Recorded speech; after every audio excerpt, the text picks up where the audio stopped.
I've, as I said before in one of the other videos, I've been attending these pro-Palestine um, protests. They hold a big one in London on Saturday, every Saturday, and they hold a few biggish ones, middle-sized ones around the country in large cities, and in smaller towns they're holding little ones where maybe only 20 or 30 gathering in the smaller towns. And I've been listening to one guy in particular, well, two actually, but one in particular, and he's a crippled guy. He's probably about 50, 60. He's a Muslim guy, and he says he's lived in the UK 22 years. I don't know whether he's from Palestine, whether he's just from another Muslim country, but he doesn't know what's going on there. I don't know what's going on there. You don't know what's going on there. Even if you live there, you don't really know what's going on there. But I don't want to get into the political side. I'm not taking the side of what's happening. I don't necessarily agree with what's happening with what's happening with Gaza and stuff. But I'm just trying to move on and talk about a different, slightly off topic subject. Now, this guy, I think he's maybe some sort of cleric or something. I don't know. He's something high up in the Muslim community. He doesn't allow any other Muslims that want to speak and say something he doesn't agree with. He starts taking the mic off of them and telling them, no, this is wrong.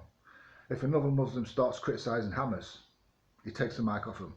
If another Muslim talks about peace with Jews, he takes the mic off them. He doesn't want peace, he wants Islamic control. He's a devout Muslim, he admits that. But he says things that are very contradictory.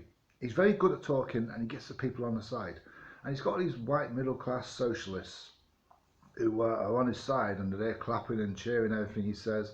And even if he says, we want Israel to be run out of Palestine, he gets lots of cheers from the socialists. Now, one minute he'll say, well, Islam has never been about war, it's always been about peace. The next minute he's talking about we should run Israel completely out of Israel. Now, he's obviously not a peaceful guy. He's not about peace in Palestine. He's about war against Israel, the Jews. And I see that he's using the socialists, and he'll sometimes talk about his devout Muslim religion and how he's 100% Muslim and he obeys everything that Allah tells him to do. And he starts saying things like this, and he starts talking about how the suffragettes fought for their rights, how the LGBT fought for their rights, how the feminists and the Black Lives Matter and people like that fought for the rights. And I think this guy's a devout Muslim. What does he care about feminists? What does he care about gays? They want gays to be put to death. They want feminists to be put in their place through Sharia law. And he's getting all these socialists on the side. And then he starts marching through the street. He takes his people through the street. And he starts protesting outside Zara. Because Zara has got links with some advert that they posted some advert that they believed was aimed at them. I don't know, you have to look it up, it's sort of really complex to understand. And he starts protesting out of Zara and stops letting the shoppers get in the shop, out of the shop. He's intimidating people. And then he starts going to Marks and Spencer's. Now, Marks and Spencer's is a Jewish-owned firm. I don't know what influence Marks and Spencer's has in the Israel war. I don't know. Maybe they have, maybe they haven't. I don't know. I don't get too deep into this. I'm there as a neutral. But he's there stopping people from coming in. He's pushing people, and he pushes a police officer. Now, the police officer just gives him a little nudge. Now, I don't like police. I hate the police. After the lockdowns, I despise the bastards. But I'm going to be a neutral guy, okay? The copper gave him a little nudge like that. Maybe like that. The guy was pushing him, he nudged him back. And I saw it. And he starts shouting, they have pushed me, that is assault. I've got this on record, I'm going to report you. You pushed an old lady. There was an old lady there, a little frail socialist who always goes and she's really brainwashed by the bollocks. But he says, you pushed an old lady to the ground. For a start, she wasn't pushed. He was pushed. She may have got a little nudge in the process, but it wasn't actually a push. It might have been a push on a push, kind of a domino effect. And she did not fall down. There was no real injury. And this guy he marched the people back and he was saying the police have assaulted an old lady and they've pushed an old lady to the ground. And all the white socialists started saying, shame on you to the police officers. Now he's obviously using manipulation to get the socialists on his side. And I see this as a dangerous thing. I even said to the police officer, this is dangerous, this guy's dangerous. There's another guy, he's a big tall guy as well, who's pushing around. He's the second guy who's really causing a lot of trouble as well. But he's like the sidekick. He's just like the muscle, the little fragile cripple cleric Muslim guy, whatever he is, he's the mouth. And this guy's got to be taken out. You can't let this guy be allowed to say sort of stuff. He may even be on a terrorist watch list for all I know. I don't know nothing about the guy. Maybe he's got some other links. I mean, I wouldn't be surprised if the guy is something to do with terrorism. He's so devout in his philosophy, his anti-West philosophy.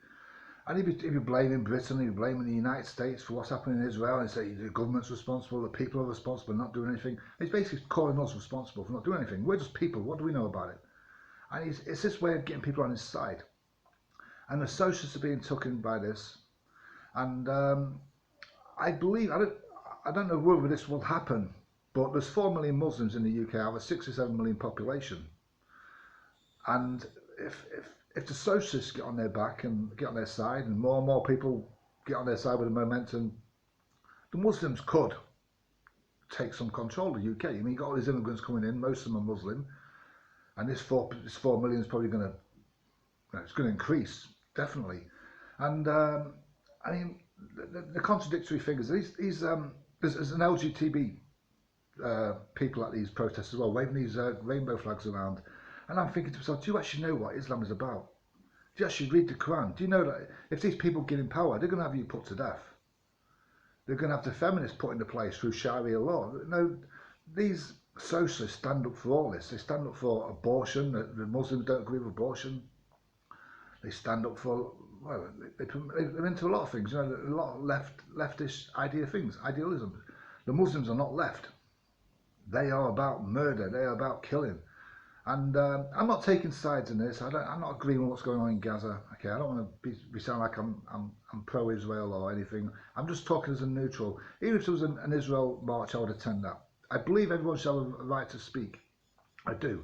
But this guy's not letting anyone else have a speak. And if anyone else takes the mic, even his own community, most of the Muslims there are okay. Most of the Muslims are decent. They're saying decent things. They're not saying anti-West things. They're not saying anti-Jew things. Most of them are there just for peace, genuine peace. But this guy is getting more and more influential, and he's using false propaganda, false lies, to encourage the socialists to get on board. And I believe they're being manipulated, and they don't realise exactly what Islam is about.